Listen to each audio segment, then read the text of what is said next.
Yes, I'll preface it as I've shared. I've gone through Catholic school from kindergarten through my senior year in my high school. So, um, in Catholic school, the way Chicago is set up, I don't know if it's, I haven't seen it set up in Los Angeles the same way, but usually the Catholic school that you attend, it has an adjacent church chapel right next to it where it's open on Sundays to go for mass.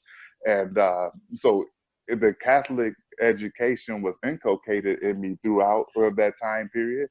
And at the time when my mom was killed in '88, um, and my dad preceded her by 6 years in death, prior, um, it left me like rudderless in a sense that, okay, after we buried her, I'm this minor, so now I'm on the south side.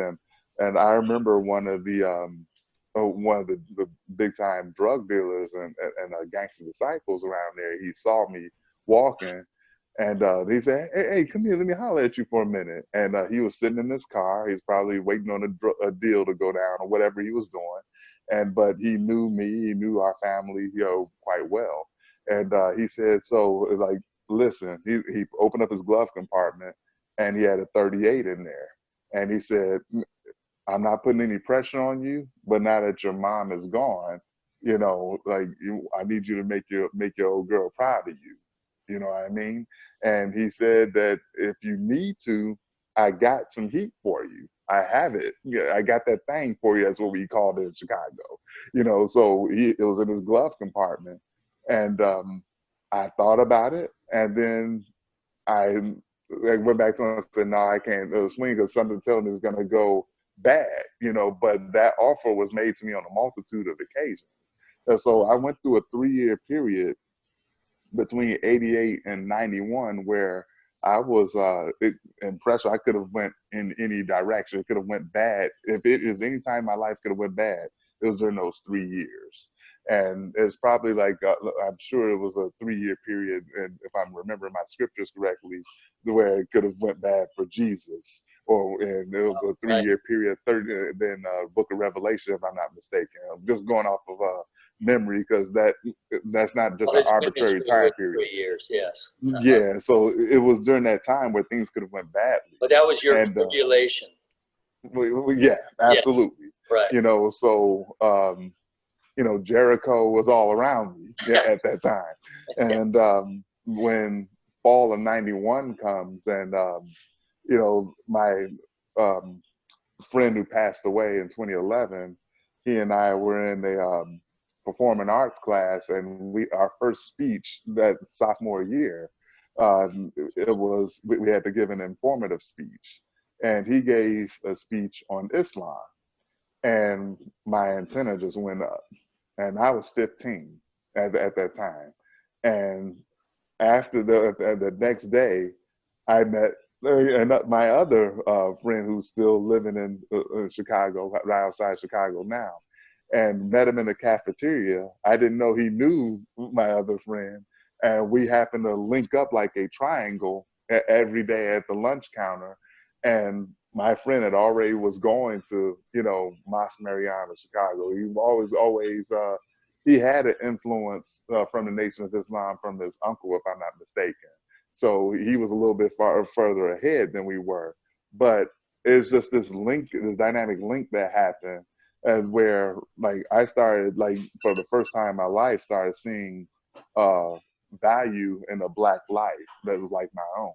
I started to like learn more and more history about myself, where I go from walking listless up the street, the head down, kicking a can up the road, hands behind the back, hands in the pocket. Now you start learning about the great ancestors that existed before you, and going all the way back biblically, and going all the way through the great ones that have been groomed throughout the early part of the 20th century, like Marcus Mosiah Garvey, Noble Drew Ali.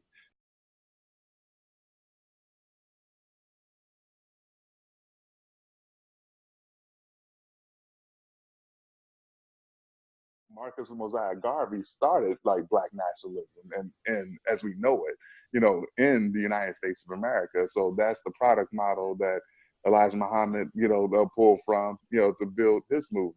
And the Nation of Islam was a product model by which the 5% Nation sprouted in New York City through Clarence 13X.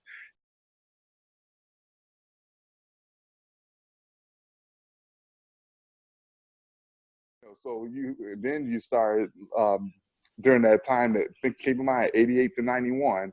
Look at what happened during that time. In 88, you had the NWA just came out. They come out with a song, "Fuck the Police."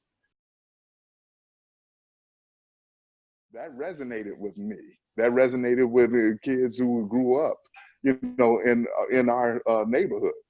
Outside my doorstep, a police station was right across the street, but yet our crime was sky high. You know what? It resonated with a lot of people. it did. I mean, like we're seeing it. It's legitimate to say it now on CNN, and Antifa is now saying it. But when NWA said it, they were getting cease and desist letters from the FBI. Then you look at 1989, Public Enemy comes out with "Fight the Power," "Fear of a Black Planet." You know what I mean? And seeing, just consciousness, on the screen. You had Boogie Down Productions in '88, the KRS-One, having pictures of Malcolm and Elijah and Minister Farrakhan on screen. So now this is the time period where Black consciousness and hip hop is starting to coalesce. And as a young kid, I couldn't have been any more lucky to see that coalition, of the two arenas right in front of me. I said, okay, I get it now. And so then when they started dropping, you had a Rakim from Eric B. Rakim. And when he started dropping nuggets in his rhymes, that in one of his rhymes, he goes, "My name is Rakim Allah." RA stands for Ra, switch it around. It still comes out R. And the song called "My Melody."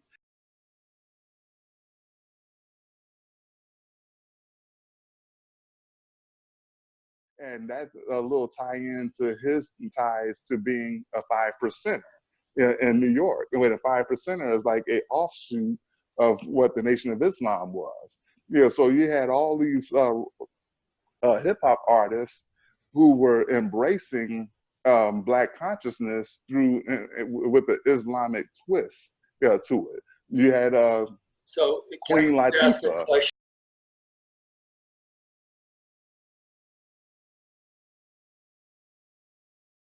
Before you move on, Sure. back up a little bit. So is it safe to say that Nation of Islam was a Black empowerment movement that used the principles of Islam as its guiding principles? Was that? I think that's accurate, and I take it a step further. I think that I call the Nation of Islam stepped in for many young men like myself as a foster father figure. Not so much the individual, but the code of conduct that to live up to. Correct. So the code of conduct became your parental guide. You know what I mean? And that's where the code of conduct has within it, just for anyone watching or listening. So, for instance, there's looking after widows and children. I know that's part of it. Absolutely. Practice generosity. Mm-hmm. Belief in one God whose proper name is Allah, and whom all things subsist. And fasting. And fasting, it took a while for me to get that. I mean, like, it's a reason why they say practice what you preach, not perfect what you preach. So during that first washing cycle of a spirituality walk, okay, I didn't have Islam down pat, and nobody is going to, because you're just practicing the steps. You're just getting your timing right. It's like an athlete would in an athletic training field. So Jordan didn't come out of the chute just hitting fadeaway jumpers. Just he practiced it. And Kobe, God rest his soul, he practiced it, and he practiced it in the lab and to where he can perfect it when the lights are on. We practice, our faith in private, being obligatory to the bounding and the chains of Allah puts on us, so we can perfect that practice with people and with humanity. I mean, even just looking at it today, and we'll go into my childhood as I'm coming up in a minute, but you look at like we're under quarantine, and then out of quarantine, you can take 5 letters out of the quarantine and come up with Quran. So in a sense, you have quarantine.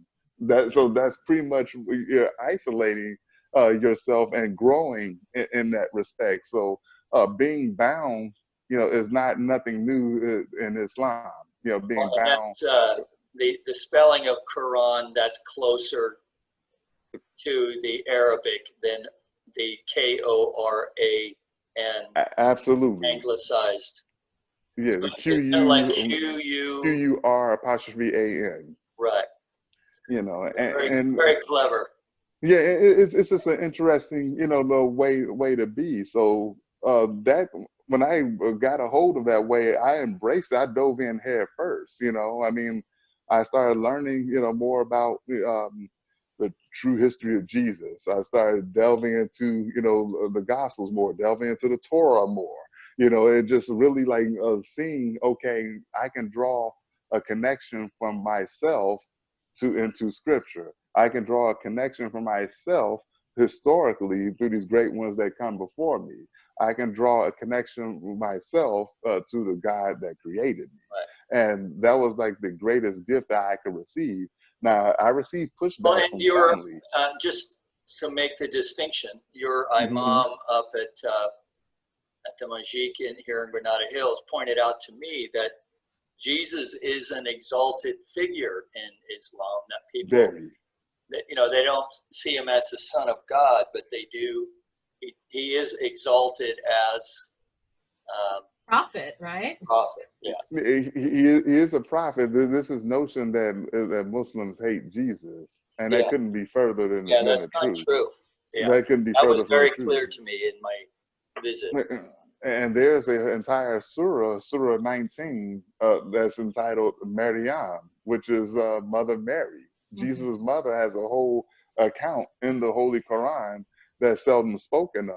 And I have Christian, friends, and I'll tell you that I can tell them more about the Bible because I was raised with that perspective than they can tell me about the Quran, because when they have beliefs about it, I say, well, where did you read that from?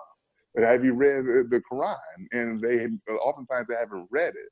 So a lot of times we become siloed and look for affirmation bias with what we believe and just kind of go with that, and without any intent to stress test what our internal belief systems are.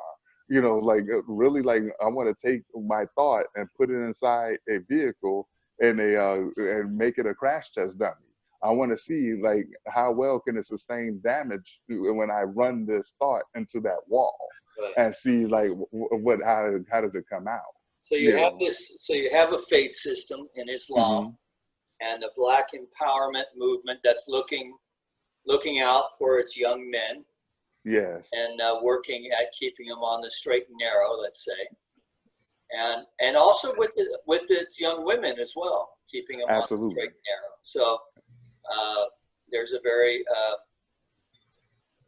strict practice. The word escapes me now, but modesty. Modesty. There you go. Yes. Okay.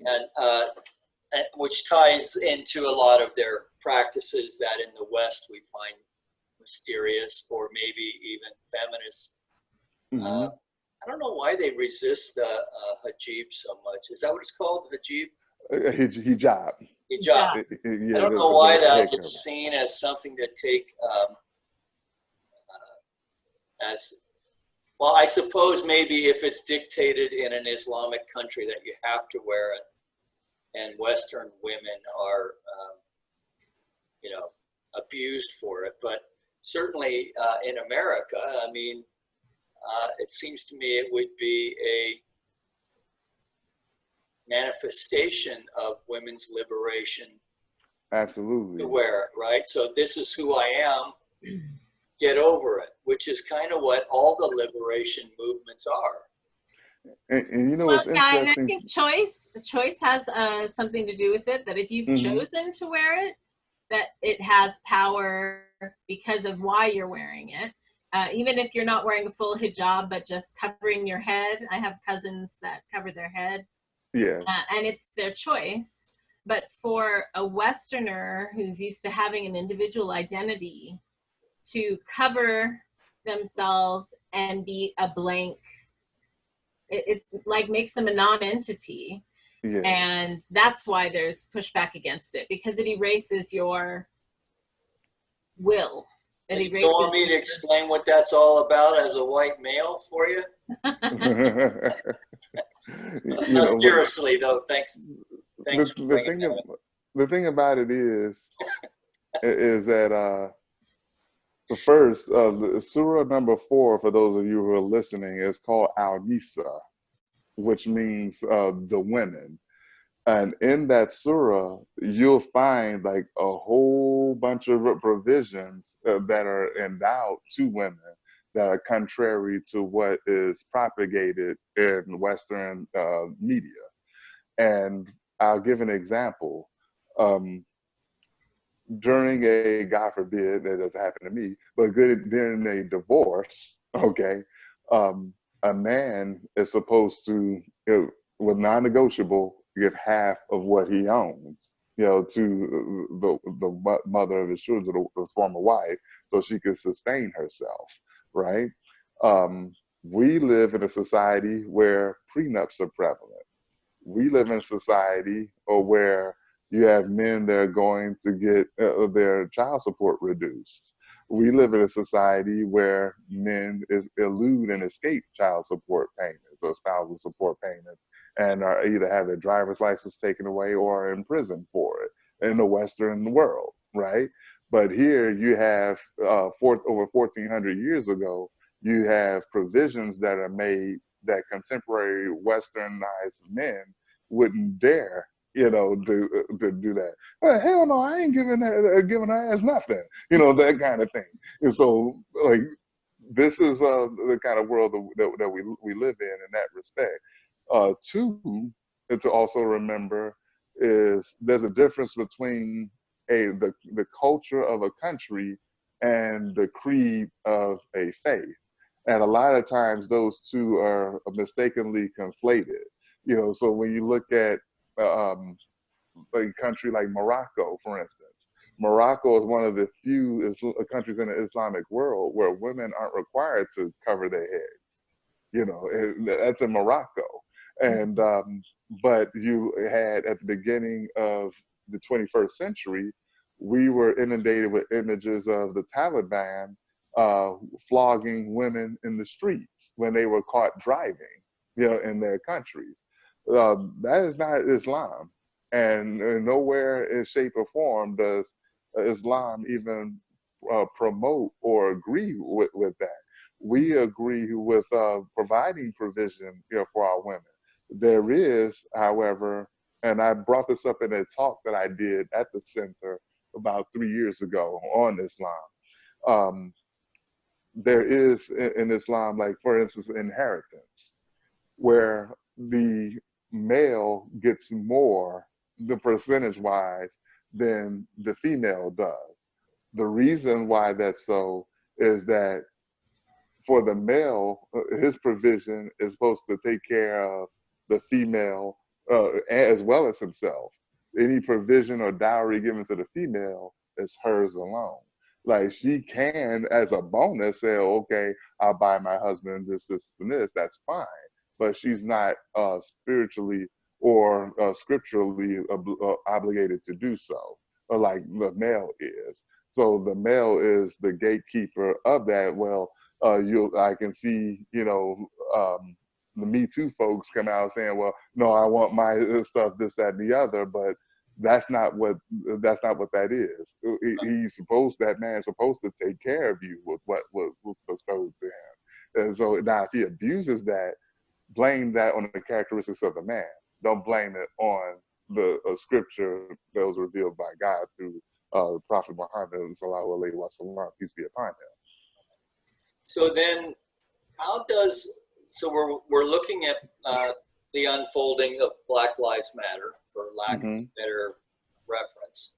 Sure. And you know, it certainly reformatting resources that go to policing to include, you know, there's this movement for more social workers and so forth, probably to do the jobs that police would love to give up anyway, I'm guessing. I don't know. But I'm wondering, is there something that can be taken from your experience, Nation of Islam, and I'm not sure, but maybe you have generalized more to Islam now in the community. I don't know, you might want to speak to that. But is there something that can inform this whole conversation around this idea on community or something like that? Yeah, because, and that I don't think that the Nation of Islam is this radical militant entity that was presented, certainly to take it back to Muhammad Ali. Yes. Ali was, you can find all kinds of really great YouTube videos where he just articulates what's going on, why he's doing it. And Howard Cosell even spoke to how much, you know, people don't realize how much then Cassius Clay gave up to be Muhammad Ali. Absolutely. Because he was in the prime of his career, absolute prime, and he lost, gosh, who knows how much money, but I think it was 3 years. He lost for 5 years. Well, I take it back, because he last fought in '67, I think April '67. So he lost 3 years, prime fighting years. Significant time. And he just said, hey, man, if you want to put me in jail for this, I've been in jail my whole life because I'm a black man in this country. Absolutely. Right? And so he just kind of took it right down the line. Yeah. There's a great article, there's a great interview with him in BBC, on the BBC from that time, where he talks about, in a very funny but factual way, in the same way that maybe James Baldwin would have done so in a more with a more intellectual, maybe even with a bit of flair. And Ali is just laying it down, and it's funny, and his personality is very charming. Yes. Right. But what we saw in the States was, you know, the angry black man. Right. And the same with, of course, Malcolm X. Yes. And then, of course, as that all evolved, then we had the Black Panthers and all these other things that came out of that, which I don't know that I don't think any of these are all tied to Nation of Islam per se. Yes. But certainly with different approaches to the Black empowerment movement, which really, when I look back at it now, because I was a kid when all that was going down, but it was kind of we're mad as hell, we're not going to take it anymore. Right. Right? And of course, the Black Panthers also armed themselves in Oakland. Right? They did. But they also fed a lot of kids. They had school programs. They had, they were community activists. And not only that, Rev, the Head Start program was based off of what the Panthers did. Like Lyndon Johnson was embarrassed that he passed it in 1970 after the Panthers had been neutralized, and after pretty much the neutralization of the Black Panther Party was underway. But by the time 1974 came about, they were pretty much neutralized. But yet they took their Head Start program, their free breakfast program, the meal programs, and they instituted it amongst themselves.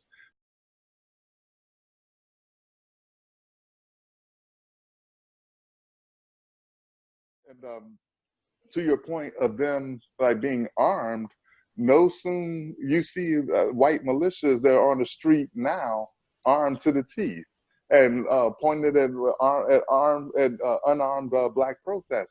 Right. As soon as Black men arm themselves, they couldn't have rushed that Mulford Act of 1967 any faster through the California state legislature, the gun control.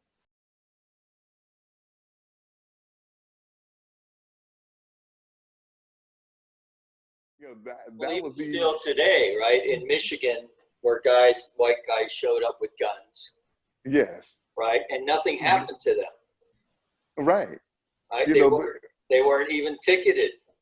yeah, but it's this constant notion that black people are supposed to, here, I'm going to slap the shit out of you. And you just have to just smile and take it and say, yes, sir, master, we just slap me some more. Slap me again. Slap. And then you just have to take it. But it gets to the point where when that black man stands up, and they said, okay, enough of this shit, now I'm about to run his fade on you.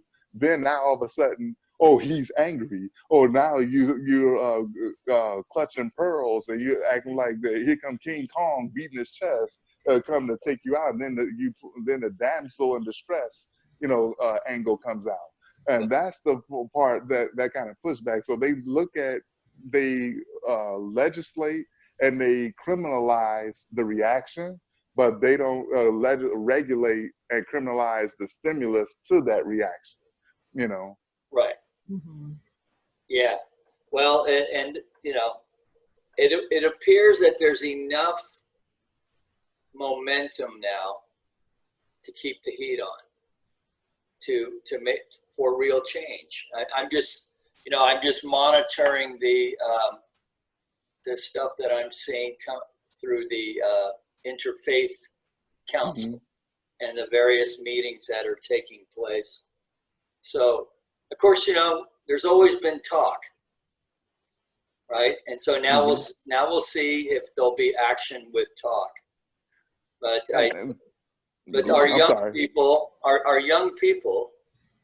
the quote unquote millennials, I don't think they're going to let it drop. I think they're going to keep everybody's feet to the fire until this thing is squared away. I'll tell you another thing, Salaam, that I found interesting. I don't know Sure. what your take on this. Keep going. I'm listening because I want to say something. Okay. I'm listening to you. Go ahead. So this gal, Jackie Lacey, who's the right? I know where she's our neighbor. Yeah, she's African American, Mm-hmm. right? And the demonstrators showed up, and her husband brandished a gun, but Yes. they were on her front porch. Yeah. I mean, I'm sorry, that's different. Yeah. And she's different context. A serious hit. She's taking they said, oh, well, you should have called the police. Well, I don't know. I think there's more to that story there. I think she's being unfairly vilified. Targeted. There you go. Mm-hmm. And her husband shouldn't have stepped out with a gun, but it's clear. Right? They're at his front door. Right. I mean that is why you have a gun in the house. Mm-hmm. Is it not? That is correct. Yes, that is correct. I mean, it's you don't know these shooting people, through. so. I was scared, so I thought I'd shoot through the door. Yeah. Instead, he brandishes the gun. Now, and I don't know what she's taking the hit on, I guess, is the way that she's prosecuted black men. But not everyone in jail is innocent. And also what's that issue is the absentia of our prosecution of killer cops in Los Angeles, where she's been lagging on that, and that's why people like they can't have a job, and this is a black woman we're talking about here. So right. Unfortunately, there are black people who uphold white supremacy better than white people do, and yet they are white. But not everyone is innocent, right? So is this a case where she's upholding, white body supremacy, right? Well, or it depends on the case. Where, I don't know. I'm asking the question. The cases that I've seen where where not even a trial ensued, for an officer, I say at least they have a trial in place. where the cop is charged with something and let it appear before a judge. But that's a problem. There was an article that just came out just this morning, actually it was late last night, about there was one of the LA County sheriffs that said that one of his peers are part of a gang. So they're a part of on anti-gang patrol, and they have anti-gang crash units. But yet this man, who is within LA Sheriff's Department, out of Compton, if I'm not mistaken, says that he has members who appears who are part of the same corruption. So it's like, okay, you're fighting against yourself at that point. Right. But it's very interesting. I mean, to your point about change, I wanted to mention this, and I thought about this. This is very interesting. There are 27 amendments to the Constitution, right? Okay. I consulted my dictionary, and I'll take your stipulation. there you go. To amend means to change for the better, to improve, to alter formally in phraseology. Now, stop right there. So amendments supposed to be like changes or evolving this living document that we know as the Constitution, right? I'll be 45 in 2 months. Do you know how many amendments were introduced during my lifetime? One. One. One. Just one. And that one amendment was 28 years ago. And What? we look at So what. which one are you talking about, Salaam? I'll pull it up because I have it here. Because the women's rights amendment that never got ratified. No, I don't think that was the one I had in mind. I'll tell you right now in just a quick second. Here we go. That one amendment that was introduced, I think, in 1992 or something. Okay. It basically delays laws affecting congressional salary from taking effect until after the next election of representatives.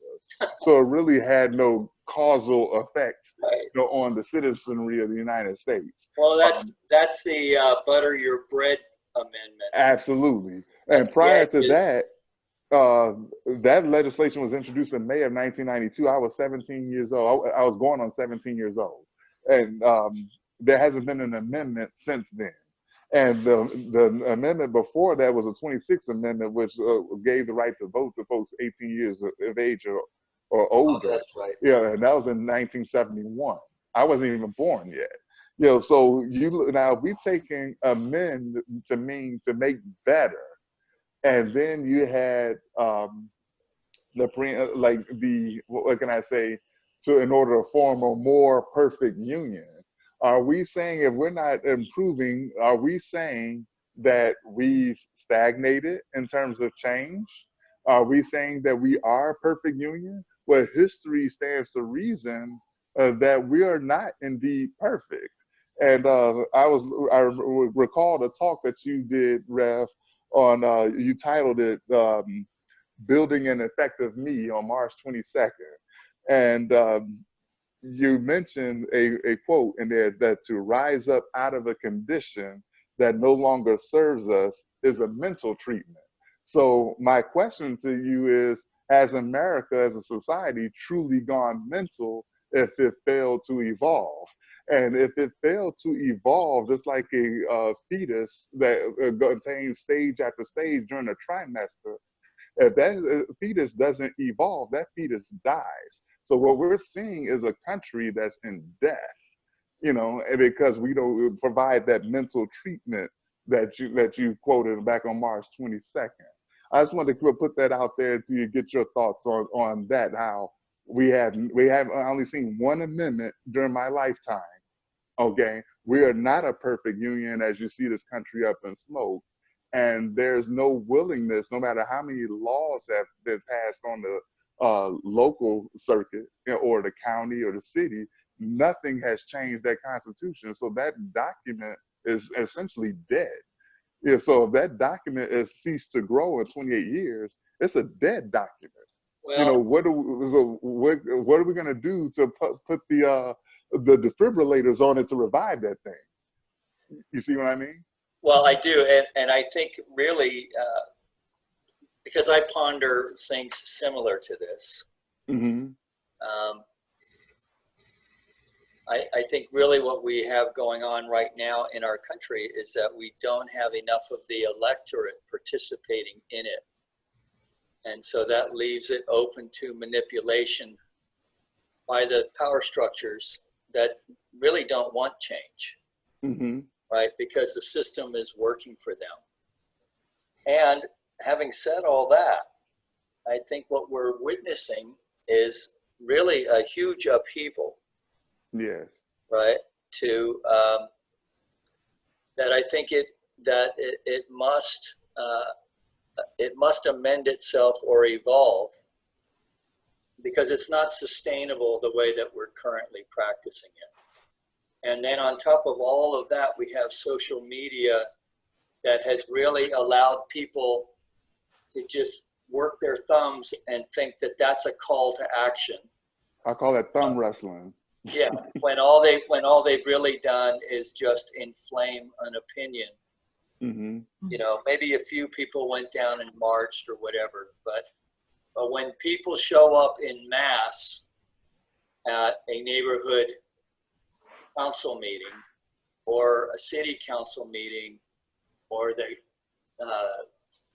county of supervisors, I mean, that's really where the police commission, and people show up in mass, not to just scream with pitchforks and torches, but to, you know, you and I have talked about this offline, but to have an agenda, and unlike what we do here, where we kind of careen off everywhere, but to stay, okay, we're going to get these two policy things accomplished this year, and we're just going to hammer on that. And when from that community organization perspective, and I think that, you know, I think the old white guys are tired, Mm-hmm. and so, like I say, these young millennials and women and people of color there's going to be this gigantic coalition now that really can keep the momentum going, but there is going to need to be some focus, right? So, and specificity too. Right. So now, from a religious science perspective, right? Because I think you kind of pulled that out of the mental practice quote. So, you know, how that, by each one of us working within our own mentality, to know that there is but one power, call it what you will, there is but one power behind all of this. And within it is all intelligence, all power, all love, compassion, empathy, creativity, all the juice of life, that this sacred power is behind all of it. And to the extent that we can figure out how to align with that, each one within ourselves, take responsibility, personal responsibility, which is what I think I was trying to get at when we were talking about Islam, which also encourages that. Christian moral behavior is self-responsibility. Jewish moral behavior is personal responsibility. Change your thinking, change your life is personal responsibility, all of it. Because as we change our thinking, we change our life, and when enough of us do it, then we change the collective. Yeah, Dr. Wayne Dyer. Yes. Right. And so when enough of us change, and I don't think it needs to be 70% of us. I think when 51, 52% of us go, that it is like a seesaw, and that the consciousness shifts, and that is the evolutionary point where we have this. Right now, we're still at the potential of change.